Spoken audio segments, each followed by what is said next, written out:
Oke, jadi hari ini kita melanjutkan pengajaran minggu lalu tentang bagaimana kita membangun jiwa yang sehat. Karena kita ini terdiri dari roh, jiwa, dan tubuh, makanya kita harus membangun ketiga-tiganya menjadi roh yang kuat, jiwa yang sehat, jiwa yang kuat, kemudian tubuh yang sehat juga, ya kan? Makanya kalau kita lihat Tuhan Yesus itu sehat seluruhnya, roh, jiwa, dan tubuh.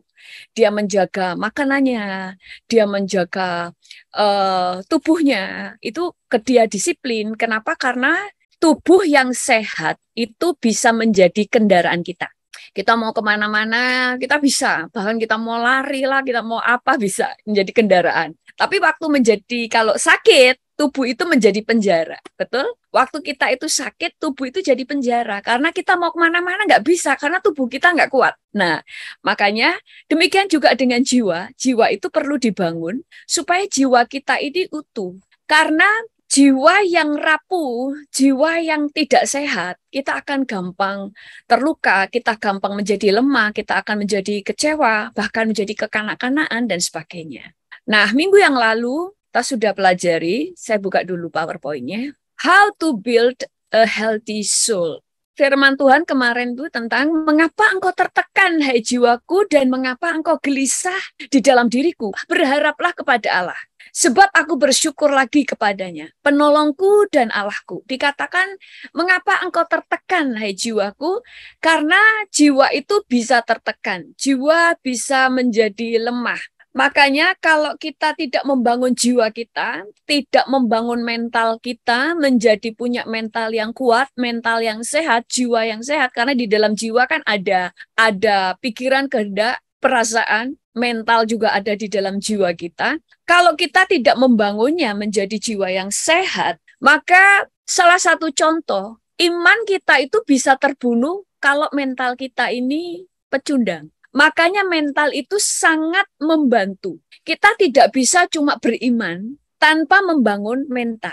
Saya dulu pernah jelasin kan. Misalnya saya dulu itu, Tuhan itu memberikan kepada saya bahwa saya kan sudah biasa berkhotbah. Kalau WL memang saya tidak pernah. Worship leader karena saya paling takut kalau harus menyanyi. Apalagi cari lagu, ya kan. Saya nggak bisa susun lagu. Apalagi kalau lagu itu saya seringkali nggak hafal. Tahu lagunya, nggak tahu liriknya, gitu kan. Jadi liriknya kadang ngawur. Nah, pada waktu Tuhan suruh saya itu untuk worship leader, Tuhan katakan aku akan mengurapi kamu di situ. Saya percaya. Saya sangat percaya. Tetapi untuk mau maju dan mau tampil, gak berani. Saya rasa malu, saya rasa ini, itu, dan sebagainya. Jangan-jangan saya nanti gak hafal di tengah jalan. Jangan-jangan ini, jangan-jangan itu. Mental saya membunuh iman saya.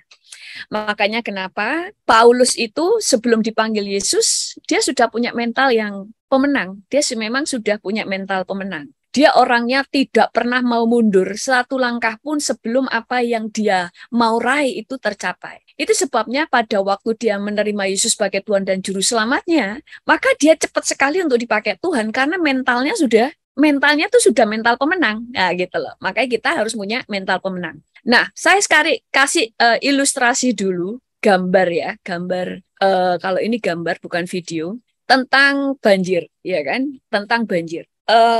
Kalau di Amerika sini ada banyak yang ada produk seperti ini untuk penahan banjir.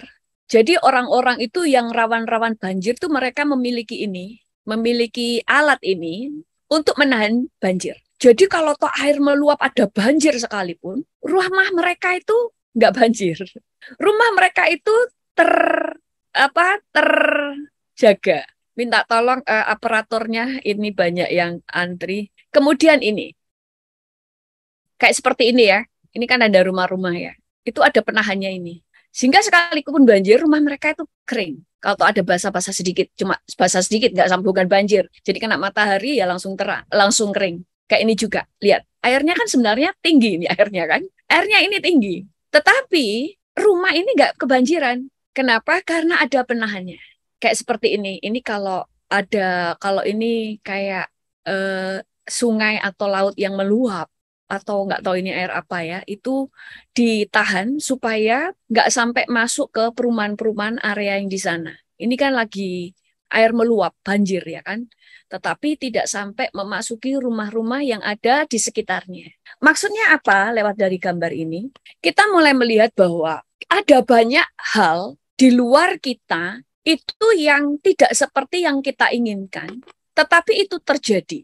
Masalahnya adalah kita tidak bisa menahan yang sesuatu terjadi, tidak boleh terjadi apa yang ada di luar kita. Contohnya begini, kalau kita ini kan kalau jalan di atas kerikil-kerikil itu kan kaki kita sakit. Untuk bisa supaya kita berjalan, kita tidak bisa kemudian harus menyingkirkan semua kerikil yang ada di jalan, hanya supaya kaki kita nggak sakit. Betul? Cukup kita memakai sepatu. Nggak perlu kita menghilangkan kerikil. Cukup kita memakai sepatu. Kita tidak bisa menahan semua orang itu tidak membicarakan kita. Nggak mungkin kita satu persatu orang kita tutup mulut mereka. Tetapi yang kita bisa lakukan adalah menahan hati kita, menguasai hati kita, supaya kita tidak perlu hati kita tercemar dengan perkataan orang. Kita ini tidak bisa menahan supaya atau membunuh semua virus yang ada di udara. Di udara ini selalu ada virus kan, bermacam-macam virus.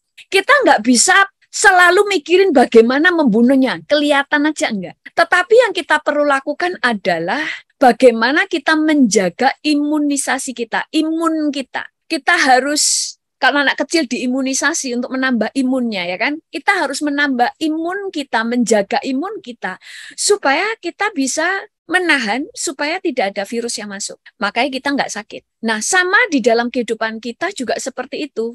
Selama kita hidup ada banyak goncangan yang ada di sekitar kita. Ada banyak yang terjadi di sekitar kita. Tetapi bagaimana kita itu tidak gampang jatuh kalau kita belajar untuk menguasai dan membangun jiwa dan mental yang kuat. Kemarin kita sudah belajar salah satunya.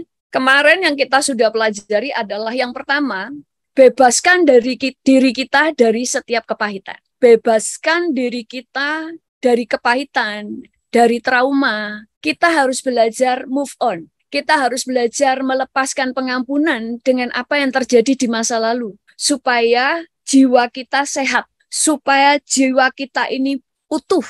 Tidak ada sesuatu yang mengikat kita di belakang. Karena kita ini utuh. Kemudian yang kedua, jauhi pergaulan yang toksik. Jauhi pergaulan yang meracuni hidup kita. Kita perlu hindari. Gak perlu menghabiskan waktu berkumpul dengan orang-orang yang demikian. Lalu, jauhi hati kita dari iri hati. Kayak kemarin kita belajar. Saul dan Kain. Pada waktu Saul menghadapi Daud, Daud tidak pernah menyakiti hati dia. Daud tidak pernah memfitnah dia. Daud tidak pernah memberontak kepada dia. Tetapi hanya karena iri hati, Saul jatuh. Saul akhirnya berbuat jahat. Jangan berasa begini aja ya.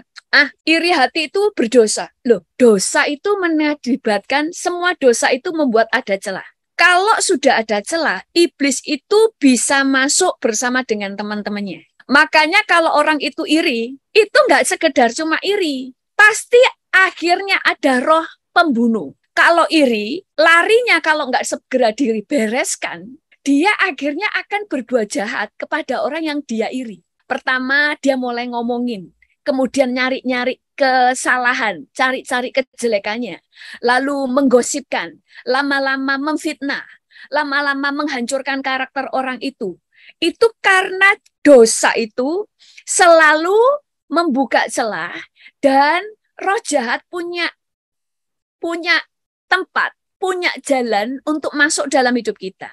Dan iblis itu nggak suka sendirian. Kalau kita membuka celah dengan dosa dan kita biarin, dia akan membawa teman-temannya yang lain. Sama dengan Kain. Waktu dia melihat Habil itu persembahnya diterima oleh Tuhan, padahal Habil itu juga enggak lagi menyombongkan dirinya. Dia tidak sedang berkata bahwa lihat nih aku disayang Tuhan, enggak. Tapi dia hatinya panas. Dia mulai iri. Waktu dia biarkan, tidak segera dibereskan, akhirnya roh yang lain masuk. Yaitu kepingin menghancurkan dan akhirnya kepingin membinasakan atau membunuh HBL karena dia tidak mau melihat HBL. Makanya jiwa yang sehat itu, kita itu harus mengerti memerdekakan diri kita. Makanya kemarin kita belajar, jangan melihat rumput tetangga lebih hijau. Kalau tahu rumput tetangga lebih hijau, ya belajar bagaimana membuat rumput kita sendiri juga hijau, sama dengan tetangga kita. Kita itu kan bisa belajar dari orang lain. Makanya Alkitab bahkan ngomong, belajarlah dari semut. Ya toh? Belajarlah dari banyak hal. Kenapa? Karena kita harus belajar untuk nggak cemburu tetapi mempelajari sesuatu. Nah, itu membuat kita itu memiliki jiwa yang sehat, tidak gampang terluka, dan mental kita ini mental pemenang, mengalahkan segala sesuatu. Mental kita bukan mental pecundang. Kalau pecundang kayak Kain sama Saul. Kenapa? Karena Kain dan Saul itu mereka ini pecundang. Kalau ada orang yang kelihatan lebih hebat dari mereka, mereka itu tidak mau belajar untuk bagaimana caranya supaya saya juga seperti mereka.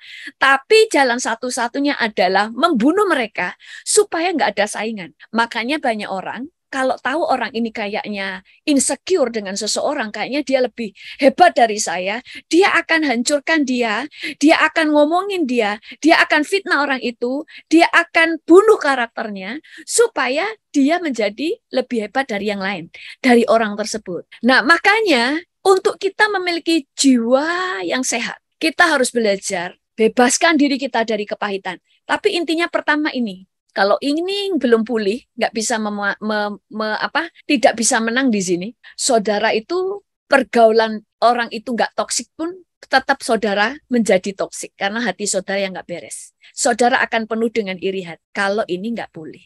Makanya kemarin kita belajar jauhi dari iri hati. Kemudian belajar membangun border atau membangun batas. Ada batas. Jangan semua orang bisa masuk di dalam kehidupan kita seenaknya.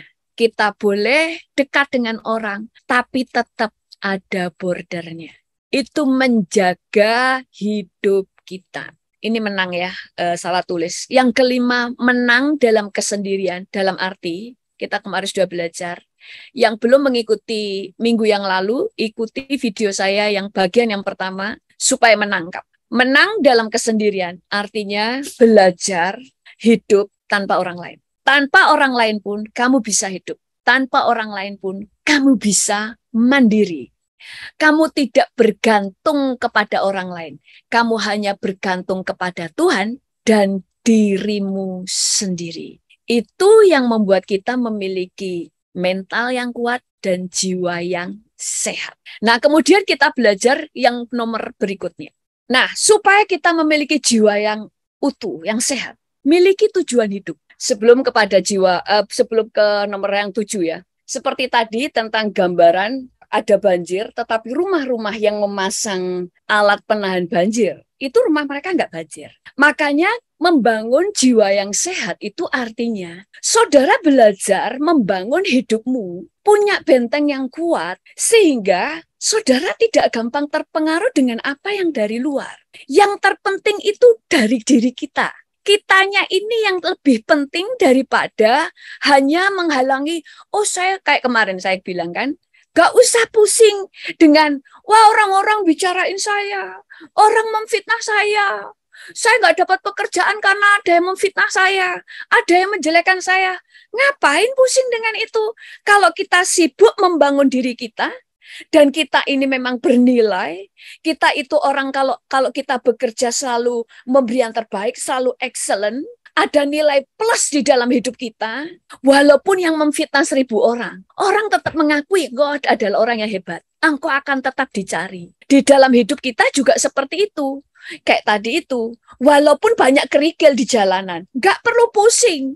Tetap aja biarin kerikil ada, tetapi aku memakai sepatu supaya tidak sakit kena kerikil. Itu namanya membangun jiwa yang sehat dan mental yang kuat. Tidak pecundang, tapi mental pemenang.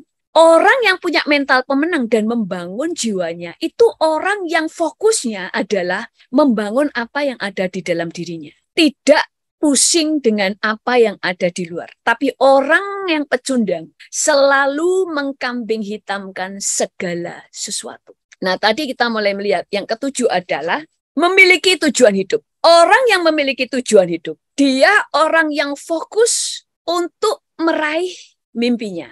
Dia itu tidak punya kesempatan untuk terlalu pusing dengan apa kata orang. Dia tidak terlalu ada waktu dengerin gosip. Itu benar, saudara. Saya ini aja itu hampir tidak punya waktu untuk melakukan hal-hal yang lain selain cepat-cepat pelajari firman Tuhan, buka firman Tuhan, buka ayat firman Tuhan, menyiapkan khotbah, kemudian jadwal khotbah, kemudian membuat videonya, mengedit video, kemudian mendoakan orang, mengkonseling orang.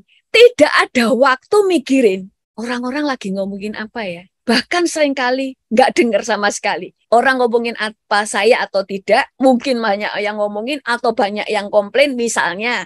Tapi saya nggak sempat untuk tahu karena saya nggak sempat untuk kongko-kongko ngobrol yang nggak perlu. Sehingga untuk sakit hati itu sangat tidak mudah. Karena pikiran kita nggak ke sana. Makanya banyak yang berkata begini, orang yang sukses adalah orang yang tidak sempat mikirin apa kata orang. Orang yang gagal karena hidupnya selalu yang dia pikirin nanti apa kata orang. Selama engkau fokus membangun dirimu, menjadi the best version dirimu, menjadi yang terbaik dari dirimu. Makanya kemarin saya jelaskan, Elon Musk, dia berkata, saya tidak pernah punya target harus menjadi orang terkaya di dunia. Tetapi yang menjadi tujuan saya, target saya adalah menjadi yang terbaik di bidang saya. Dia nggak mikirin bagaimana cemburu dengan orang yang jadi artis, dia tidak perlu pusing dengan orang-orang yang jadi penyanyi, ya kan, dan sebagainya. Dia bidangnya adalah teknologi, yaitu yang dia matengin, dan ia fokus di situ, dan berkat itu mengikuti. Demikian juga dengan kita. Makanya kemarin yang saya bilang, ada seseorang yang ngomong, aku di sini ditolak karena orang ngomongin ini. Aku di situ karena orang ngomongin ini. Karena itu bagaimana? Ngapain pusing dengan orang ngomongin? Karena engkau berbuat baik pun orang tetap ngomongin. Betul nggak? Tapi kalau fokus kita membangun diri kita, bernilai, punya nilai, mau ngomongin kayak apa, tetap kamu akan dicari.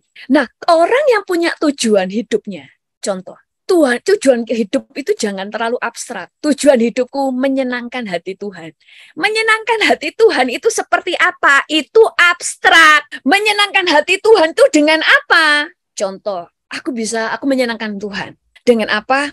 Aku harus punya persekutuan pribadi dengan Tuhan. Aku harus terus mengutamakan Tuhan. Kedua, menyenangkan hati Tuhan adalah bagaimana hidupku menjadi berkat bagi orang lain. Menjadi berkat itu pun abstrak. Menjadi berkat itu seperti apa? Harus bisa diterjemahkan supaya saudara bisa meraihnya. Menjadi berkat artinya bermanfaat hidupnya bagi orang lain. Kehadiranmu itu membawa keuntungan, membawa manfaat. Contoh orang Yahudi. Hidupnya jadi berkat dengan apa? Semua yang dia lakukan punya manfaat bagi orang lain. Teknologi yang mereka ciptakan, obat-obatan yang mereka ciptakan, dan sebagainya, itu bermanfaat bagi banyak orang. Itu namanya jadi berkat. Kedua, jadi berkat, saya harus jaga hidupku. Tidak jadi batu sandungan. Supaya hidupku menyenangkan Tuhan. Kan banyak orang gini, hidupku, aku ingin memuliakan Tuhan. Memuliakan Tuhan itu dengan apa? Memuliakan Tuhan harus bisa diterjemahkan, yaitu bagaimana orang waktu lihat kita, orang itu memuliakan Tuhan. Karena hidup kita nggak jadi sandungan, hidup kita bisa jadi teladan. Ada sesuatu yang orang bisa belajar dari hidup kita. Orang bisa mengambil manfaat dari hidup kita. Lah kalau kita misalnya ada orang jualan, terus karena teman kita langsung ngomongkan sama-sama teman ya, sama-sama orang Indonesia, banyak orang Indonesia di sini ya. Yang ngomong gini, kalau berdagang atau bisnis, targetnya jangan orang Indonesia, bangkrut katanya. Nah ini, kalau orang Kristen jangan ditiru. Mereka bilang begini, ada orang-orang yang juga punya restoran Indo. Kan sama-sama Indonya. sambelnya ditambahin dong, terus ditawar, terus di ini. Itu selalu jadi orang itu stres dengan apa tawar-menawarnya. Sehingga mereka kebanyakan lebih baik jualan yang targetnya bukan orang Indonesia. Berarti ini nggak jadi berkat kan? Jadi berkat. Nah, saya tidak sedang berbicara tentang bagaimana menjadi berkat, tetapi memiliki tujuan hidup yang jelas. Ada yang kamu bangun. Kalau saudara ingin membangun sesuatu, mengejar sesuatu, maka saudara itu tidak pusing dengan apa kata orang. Makanya saudara tidak gampang terluka. Orang yang gampang terluka biasanya pengangguran. Pengangguran maksudnya apa? Nggak ada kerjaan, sehingga sukanya ngerumpi. Ngobrol-ngobrol, ngalor ngidul dengan gosip. Si ini begitu, itu celah, akhirnya kemudian ada kemarahan, ada sakit hati, dan sebagainya. Karena tidak ada tujuan hidup, nggak punya target hidup. Makanya orang yang sehat, membangun jiwa yang sehat, salah satunya, miliki tujuan hidup. Apa yang sedang ingin kau raih? Apa yang sedang ingin kau raih? Mengembangkan bisnis saudara? Mengembangkan pelayanan saudara? Membangun keluarga saudara? Membangun pernikahan saudara supaya menjadi lebih harmonis? Kalau saudara punya sesuatu yang saudara ingin bangun, contoh uang. Saya kalau tidak punya tujuan dengan uang saya akan habis. Tapi begitu saya punya target, saya punya keinginan sesuatu untuk saya raih, misalnya saya harus tabung supaya aku bisa beli tanah. Aku harus tabung supaya bisa beli emas. Pada waktu punya target, waktu mau membelanjakan untuk yang nggak penting, itu rasanya sayang banget ya. Tapi kalau tidak ada target, itu keluar itu gampang banget karena nggak punya target. Sama dengan hidup kita. Makanya dari situ sekarang saya mulai belajar. Baik itu keuangan, baik itu waktu, baik itu segala sesuatu, saya punya target. Makanya ada hal yang saya harus bangun. Makanya fokus saya adalah membangun sesuatu untuk mencapai tujuan hidup saya. Baik itu keuangan, baik waktu saya. Sehingga kalau saya waktu hanya untuk, ayo hangout ya, keluar yuk jalan-jalan. Itu rasanya kok sayang banget ya buang waktu. Kan mending saya persiapkan firman Tuhan. Saya buat video yang memotivasi banyak orang, yang mengubah cara pikir orang lain. Karena target saya adalah renew your mind. Membawa perubahan cara pikir. Sehingga itu yang menjadi target. Lo harus berkembang. Kalau cuma segini terus, ya namanya nggak berkembang. Harus bagaimana supaya itu berkembang. Itu menjadi target. Sehingga tidak mau buang waktu. Nggak sempat dengerin gosip. Nggak sempat untuk patah hati atau sakit hati dengan orang lain. Karena nggak pusing. Ngerti ya? Itu membangun jiwa yang sehat. Presiden Trump waktu itu bilang begini. Untuk menjadi orang yang sukses, dia harus punya mental yang kuat. Mental yang kuat itu seperti apa? Tahan terhadap tekanan. Ya dicemooh, ya dihina, ya ini. Kalau dia berhasil mengatasi itu, dia pasti berhasil. Karena mentalnya sudah kuat. Mengerti ya sampai sini ya? Makanya banyak orang Kristen itu yang cengeng. Kalau udah cengeng, ngomong imannya besar. Orang imannya besar, cengeng, imannya hancur oleh mentalnya yang pecundang. Nah, untuk membangun jiwa yang sehat yang ke-8, jangan hidup untuk diri sendiri. Belajar hidup bukan untuk diri sendiri. Karena sebenarnya kita ini diciptakan menurut gambar dan rupa Allah. Allah itu tidak pernah hidup untuk dirinya. Dia hidup untuk orang lain. Dia hidup untuk kita. Yesus hidup untuk Bapaknya dan hidup untuk kita. Kalau kita mau memiliki jiwa yang sehat, jangan fokus pada diri sendiri. Makanya orang yang dewasa adalah orang yang menang terhadap diri sendiri. Dia itu tidak lagi berpusat pada dirinya. Tidak hanya berpusat untuk selalu yang dia pikirin, itu dirinya. Dia membangun dirinya, tetapi dia hidup bukan untuk dirinya sendiri. Dia hidup untuk orang lain. Dia hidup untuk Tuhan. Makanya orang yang demikian, dia menjadi sehat. Karena dia nggak mengerucut, mengecil, hanya mikirin dirinya. Orang yang tidak mikirin diri sendiri, dia cepat dewasa. Kedewasaan itu adalah orang-orang yang terbangun kekuatannya. Mentalnya juga akan terbentuk. Dulu itu ada sebuah cerita ya. Ini cerita benar, kisah nyata. Ada seseorang, ada orang wanita sudah berumur ya.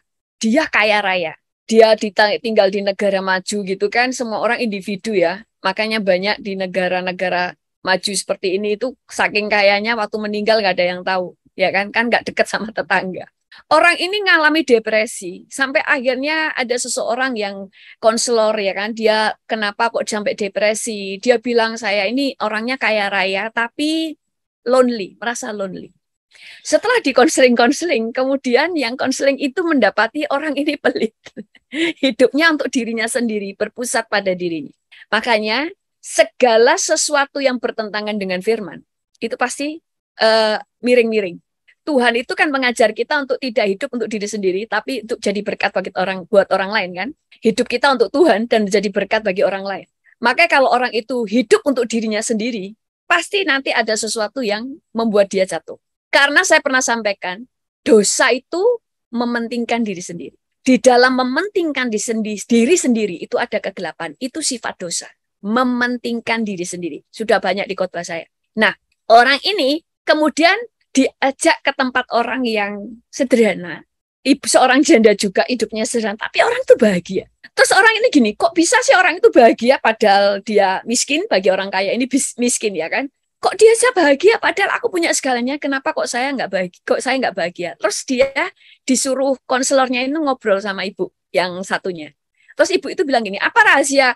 Konselor ini tanya, apa rahasia ibu berbahagia? Dia bilang gini, hidup saya itu bukan, saya itu selalu senang kalau lihat orang bahagia. Dan saya itu senang menolong. Kalau saya sudah menolong dan yang saya tolong itu bahagia, itu kebahagiaan saya. Sampai dia itu nggak cuma menolong orang lain, menolong kucing, menolong anjing yang terlantar, yang terluka itu dia rawat. Dan dia bilang gini, itu rahasia saya bahagia karena saya merasa hidup saya berarti. Dan saya bahagia setelah melihat orang-orang yang saya bantu bahagia. Lalu ibu ini yang orang kaya ini mulai mencoba memelihara anjing. Dia mulai hidup bukan dulu dirinya. Di situ dia mulai senang. Dan akhirnya dia mulai hidupnya, mulai nggak cuma untuk anjingnya, dia mulai belajar untuk membahagiakan, menjadi dampak bagi orang lain. Dan di situ dia mulai merdeka, dia nggak merasa lonely. Dia mengalami kelepasan. Dia mengalami kemerdekaan. Karena apa? Makanya Alkitab berkata, sifat dari daging itu adalah kepentingan diri sendiri. Itu sifat dosa. Makanya kalau kita mau dimerdekakan, firman Tuhan berkata, buah roh adalah kasih. Kasih itu tidak mementingkan diri sendiri. Jadi dalam hidup kita, saudara tahu membuat border. Saudara tahu siapa orang-orang yang perlu saudara hindari. Pergaulan yang toksik, tempat yang toksik, kalau saudara memang punya pilihan untuk meninggalkan, tinggalkan. Tapi kalau nggak punya pilihan, nggak siap pergi, berarti Tuhan sedang memproses saudara di tempat itu sampai saudara menang. Kita juga mulai belajar bagaimana membangun kehidupan kita, kayak yang tadi saya sampaikan, menjauhi diri dari iri hati, menang dari kepahitan, menang dalam kesendirian, dan sebagainya. Itu di dalam hidup kita. Nah, sekarang kita mulai beranjak ke yang ke-9. Kadang kita harus meluruskan sesuatu kabar miring. Kadang itu perlu. Maksudnya gini, mungkin setiap saudara pernah difitnah. Saudara pernah dihancurkan. Gambar kemudian saudara mengalami difitnah, ada orang yang menceritakan hal yang salah tentang saudara. Tidak semuanya kita harus menjelaskan kepada banyak orang. Sedikit-sedikit menjelaskan, saya nggak seperti itu. Ke si A, ke si B menjelaskan percuma. Karena mereka belum tentu percaya. Tetapi ada waktu kalau Tuhan berikan kesempatan, saudara bisa membela diri saudara.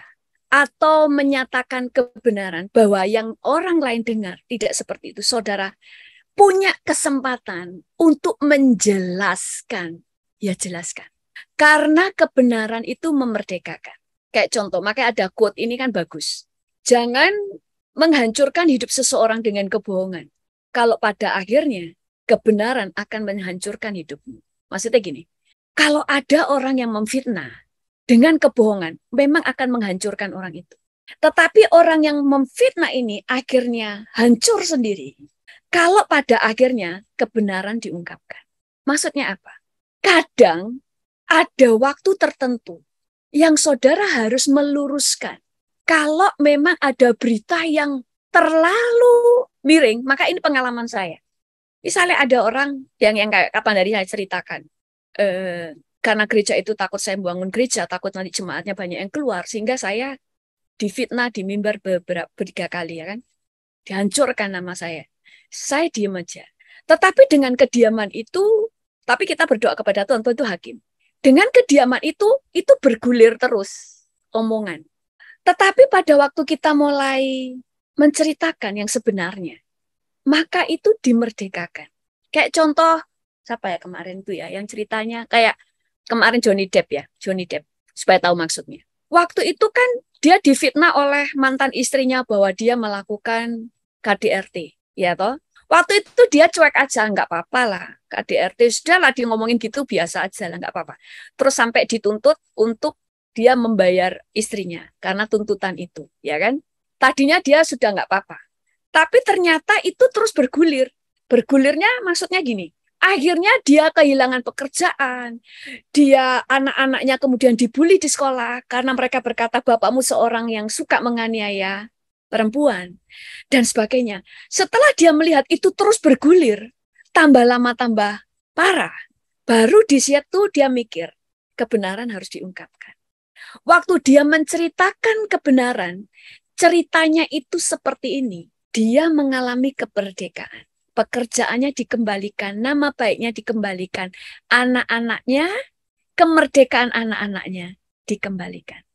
Contoh juga kemarin kejadian apa ya? Nah sekarang ada berita kan, anak Tuhan, Brigadir siapa itu? Brigadir J ya, mungkin ada yang ngikuti beritanya ya. Terutama Pak Yustus pasti tahu, Pak Yustus juga polisi, yang polisi tembak polisi, yang digulirkan adalah orang ini melakukan pelecehan seksual. Udah mati, dibilang pelecehan seksual. Tapi bapaknya bijaksana. Dia minta bukti. Walaupun anaknya mati, paling tidak harus terbukti anakku memang melakukan pelecehan seksual atau tidak. Karena kalau itu nggak diluruskan, berita itu terus bergulir. Kita punya Tuhan, kita tidak perlu takut. Tetapi kalau memang ada kesempatan luruskan, ya luruskan. Nah ini kan kemudian bapaknya karena kemudian memakai pengacara supaya dibuktikan. Kalau memang anak saya memang penjahat, ya penjahat. Tapi kalau enggak, ya enggak. Kalau memang iya harus dibuktikan. Ngerti sampai sini? Makanya banyak suami istri itu ngalami pertengkaran karena sama-sama enggak mau memberikan penjelasan. Dipendam. Lu harus segala sesuatu dijelaskan. Gak bisa telepati. Itu yang kemudian memerdekakan. Mengerti sampai sini? Itu memberikan kemerdekaan. Karena saudara menjelaskan. Gak bisa cuma diem toh. Bukan berarti sekali lagi, segala kejadian sibuk menjelaskan. Loh, buktikan engkau benar. Buktikan dulu bahwa hidupmu tidak seperti yang orang ngomong. Sewaktu-waktu saudara bicara, orang melihat. Kamu memang terbukti dari apa yang kau katakan, memang kamu begitu. Mengerti sampai sini ya? Jadi hidup kita itu harus bijak. Saya dulu seperti itu. Tidak apa-apa, biar aja lah. Biar aja lah. Sampai orang-orang tidak tahu mana yang benar. Saya sih biasa, gak biarin aja. Ada hal yang tidak perlu semuanya dijelasin. Tapi ada hal-hal yang harus dijelaskan. Kalau itu terus bergulir, semakin lama, semakin besar. Kenapa? Kita hidup bukan untuk diri sendiri. Kita hidup, ada suami, ada anak, ada istri, ada keluarga, ada pelayanan. Kalau nggak diluruskan dan orang termakan dengan omongan orang, orang itu akan melihat orang ini nggak benar. Terus kemudian pelayanan hancur, pernikahan hancur, keluarga semua dipermalukan hanya karena kabar miring. Makanya kata-kata ini itu betul. Fitnah lebih kejam dari pembunuhan, itu betul. Karena kalau orang membunuh, jelas dia membunuh, ditangkap, tahan polisi. Tapi kalau cuma memfitnah, orang yang difitnah bisa terbunuh. Tapi yang memfitnah, Kadang orang tidak tahu yang memberikan kabar burung. Pusatnya tadi yang ngebarin kabar burung, kabar berita, fitnah itu tadi siapa? Makanya lebih kejam daripada pembunuhan. Karena orangnya tidak akan ditahan ke polisi. Karena cuma menyebarkan berita, kabar. Kayak kapan hari ada kan di India. Itu dia ngasih video, ya ini kan bahaya, itu di TikTok. Dia itu ngasih TikTok itu seakan-akan ada orang menculik anak. Padahal itu buat TikTok. Dia cuma gambar dipotong, dicuplik. Dikasih judul orang ini menculik anak. Padahal ceritanya nggak begitu. Orang itu didatangi orang. Tidak didengerin orang itu nggak menjelaskan. Dibunuh. Baru kemudian ketahuan. Itu cuma dicuplik orang-orang untuk membuat TikTok. Supaya viral. Dikasih kata-kata yang menyesatkan. Jadi orang itu ditangkap sama orang-orang, diambil dari rumahnya, dibunuh. Karena dianggap telah menculik anak. Makanya fitnah lebih kejam dari pembunuhan. Yang ngabarkan berita yang busuk tadi, kadang kita tidak tahu. Kalau orang itu langsung membunuh, langsung bisa dicari ketahuan orangnya, orang itu ditangkap. Kayak di Indonesia, ada orang ke masjid ya. Dia cuma sembahyang, kemudian keluar. Tiba-tiba ada yang teriak, ini cuma teriak iseng. Orang ini nyuri. Katanya dia nyuri apa gitu. Langsung dikerubut orang, dibunuh, saudara. Dan ternyata setelah terbukti, nggak ada yang dia curi. Hanya karena ada orang tidak bertanggung jawab. Orang ini maling. Semuanya. Sampai dia lari, sampai dia jatuh ke got. Tetap dibunuh. Makanya ada saatnya saudara harus meluruskan berita yang tidak benar. Mengerti sampai sini ya? Ada saatnya. Tapi kalau kita sudah tahu orang-orang, gak perlu ke satu orang, kita kan lihat ya orang-orang ini gak dewasa, ngapain kamu jelasin. Tapi ada waktunya. Saudara akan tahu kok waktunya untuk bisa menjelaskan bahwa apa yang dikatakan tidak benar. Kemudian yang berikutnya, supaya saudara menjadi orang yang merdeka. Kebenaran itu memerdekakan. Kebenaran itu melepaskan. Ya kayak kejadian tadi itu ya, yang orang Indonesia, Brigadir J itu. Misalnya nih, hasil otopsi, hasil semuanya terbukti. Ternyata dia memang bukan orang yang melakukan pelecehan seksual. Dia hanya dibunuh karena sesuatu hal yang lain.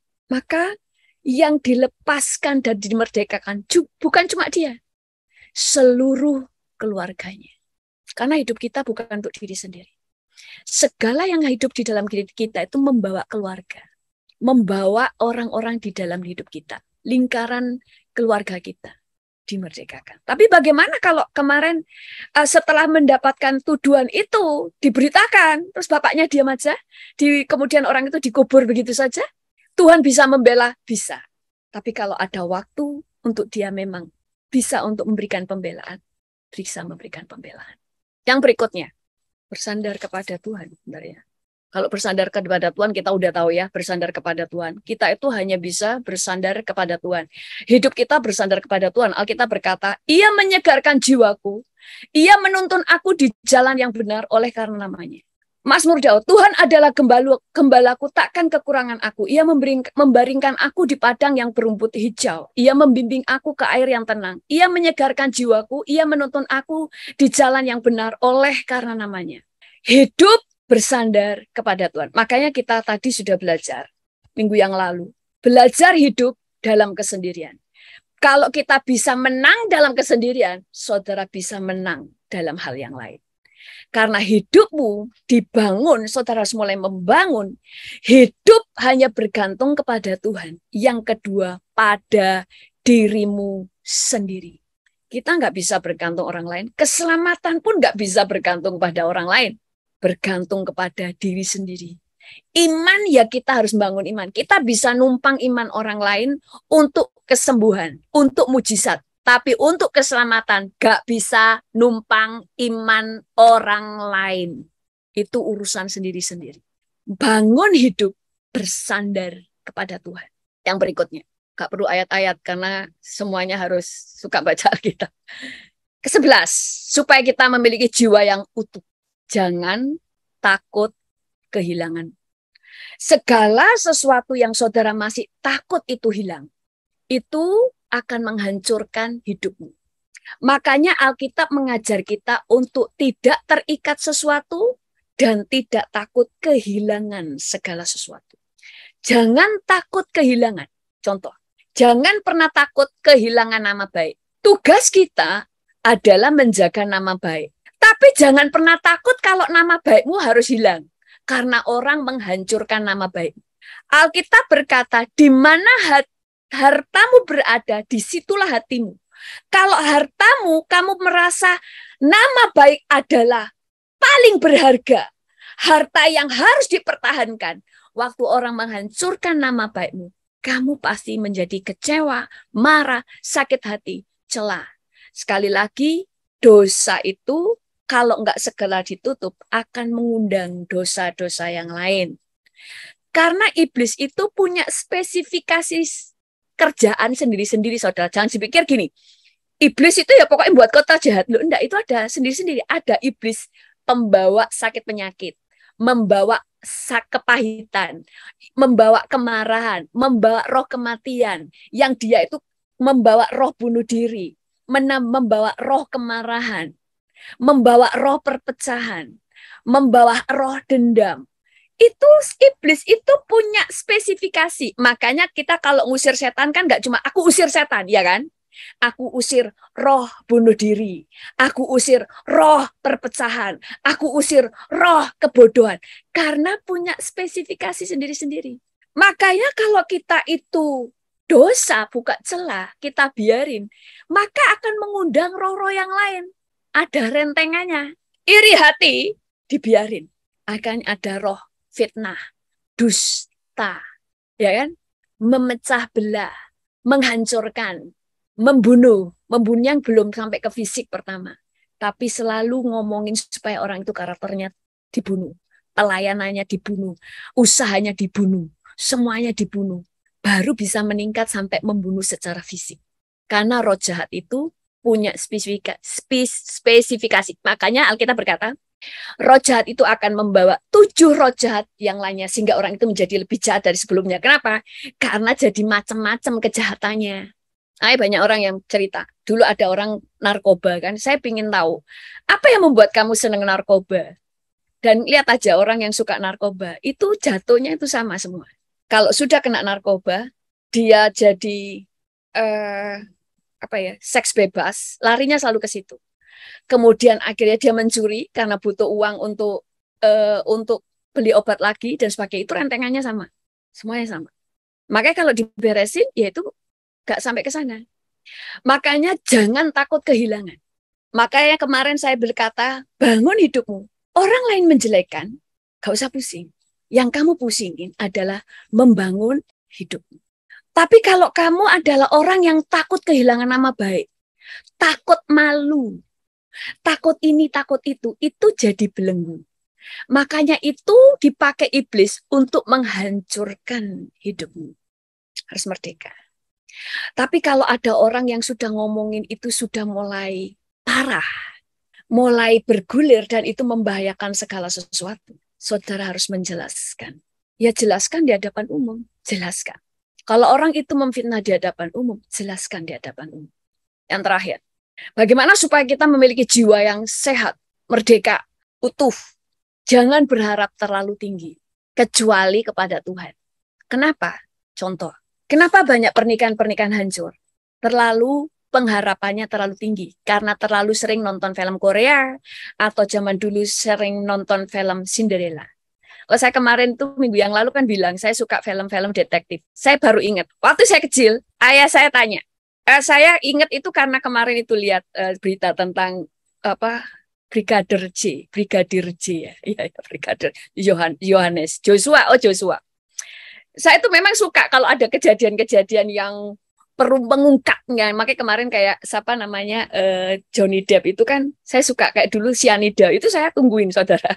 Kenapa? Karena mau mengungkap sesuatu. Karena sebelum diungkap saya selalu bisa nebak ini nanti ceritanya begini.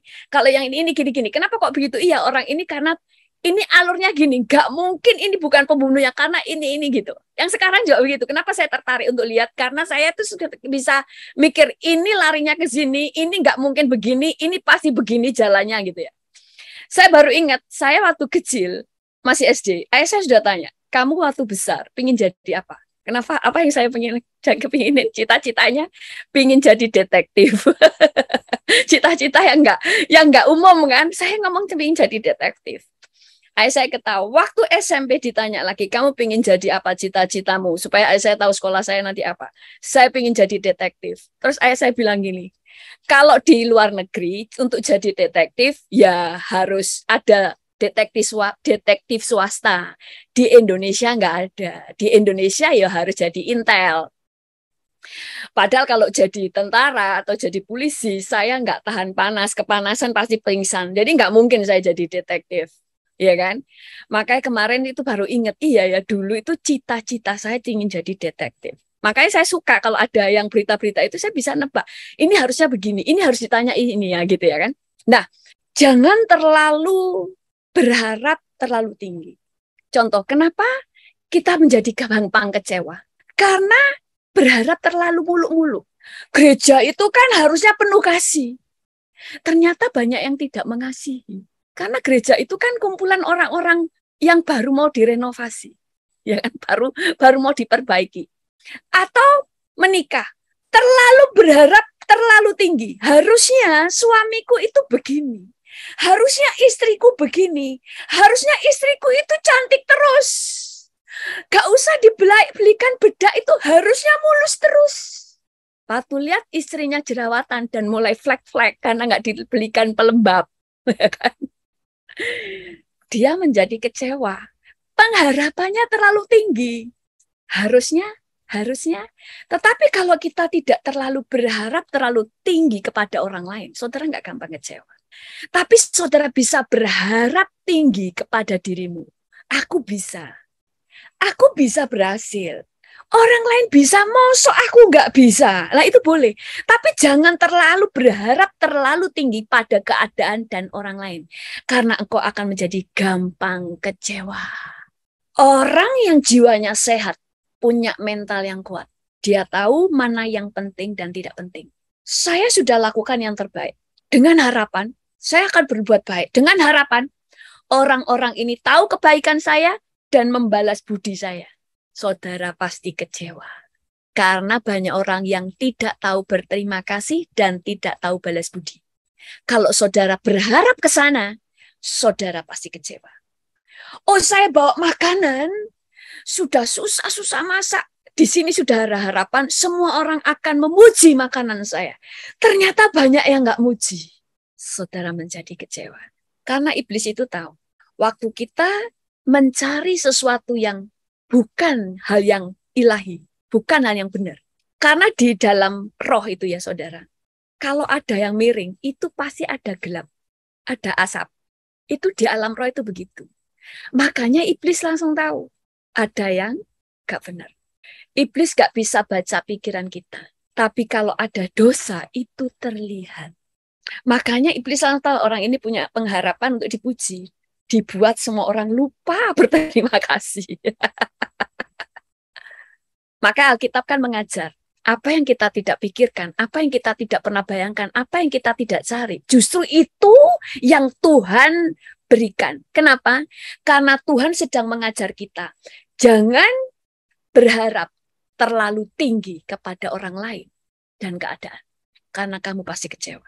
Berharaplah tinggi kepada Tuhan. Karena firman-Nya itu, janjinya itu sangat melebihi pikiran kita. Dan berharaplah tinggi kepadamu. Berharap tinggi itu maksud gini, memicu dirimu. Orang lain bisa, saya bisa. Nggak mungkin saya nggak bisa. Karena Alkitab berkata, aku lebih daripada pemenang. Alkitab sudah berkata, aku ini sudah diciptakan segambar dan serupa dengan Yesus. Yang Yesus bisa lakukan, saya bisa lakukan. Di dalam diri Yesus ada roh Allah. Dan roh Allah yang tinggal di dalam Yesus tinggal di dalam diri saya.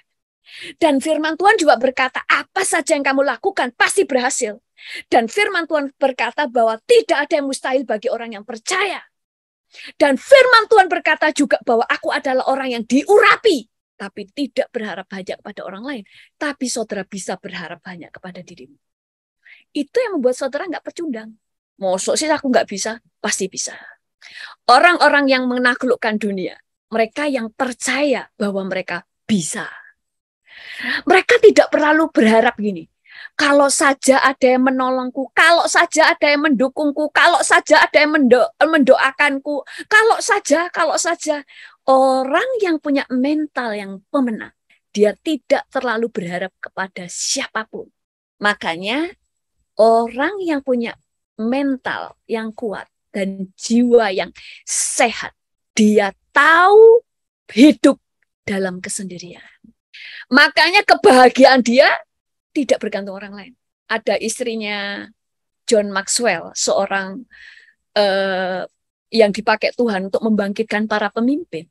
Waktu dia tanya, bagaimana pernikahanmu, apakah kamu bahagia? Kalau nggak salah pertanyaan begitu. Perempuan ini berkata gini, enggak, Maxwell tidak pernah memberi aku kebahagiaan. Kaget semuanya. Si suaminya juga agak tersinggung dulu. Ya apa ini di hadapan umum ngomong, Maxwell itu nggak pernah membuat saya bahagia. Terus dia bilang begini, karena kebahagiaan hanya tergantung diri saya. Kalau saya memilih tidak bahagia, walaupun suami saya the best husband in the world, saya tetap tidak bisa bahagia. Ngerti sampai sini? Jadi sekali lagi, bagaimana membangun jiwa kita yang sehat adalah saya rangkum semuanya ya. Yang pertama, bebaskan diri dari kepahitan, jauhi pergaulan yang toksik, jauhi dari iri hati. Bebaskan diri dari kepahitan itu adalah cepat move on, melepaskan pengampunan, move on, bangun border, menang dalam kesendirian. Kemudian, miliki tujuan hidup, jangan hidup untuk diri sendiri. Kadang kita perlu meluruskan kabar miring atau kabar-kabar fitnah yang memfitnah saudara. Bersandar kepada Tuhan, jangan takut kehilangan, dan terakhir, jangan terlalu berharap terlalu tinggi terhadap keadaan dan orang lain. Tapi berharaplah hanya kepada Tuhan, berharap tinggi kepada Tuhan, dan berharap tinggi kepada dirimu sendiri. Kalau engkau bisa berharap tinggi kepada dirimu, berarti engkau percaya dengan apa yang Alkitab tuliskan, bahwa engkau mampu, bahwa engkau pemenang, bahwa engkau bisa melewati segala keadaan, bahwa apa saja yang kamu lakukan pasti berhasil. Kalau kamu bisa berharap tinggi kepada dirimu, engkau memacu dirimu sendiri untuk menjadi yang terbaik dari dirimu yang kemarin. Menjadi the best version who you are. Jadi kita memacu diri kita. Oh, saya sekarang berkhotbah. Saya bisa menggali yang lebih baik. Harus bisa. Orang lain bisa, orang lain juga. Saya juga harus bisa. Oh, saya WL. Orang lain WL sampai diurapi. Aku juga bisa. Itu namanya percaya dan berharap pada dirinya. Maksudnya bisa berharap tinggi kepada dirinya untuk menggali potensi dan berharap kepada Tuhan, tapi tidak pernah berharap terlalu tinggi kepada orang lain. Itu membuat hidup kita menjadi sehat. Oke, sebelum saya serahkan kepada host, mari kita berdoa.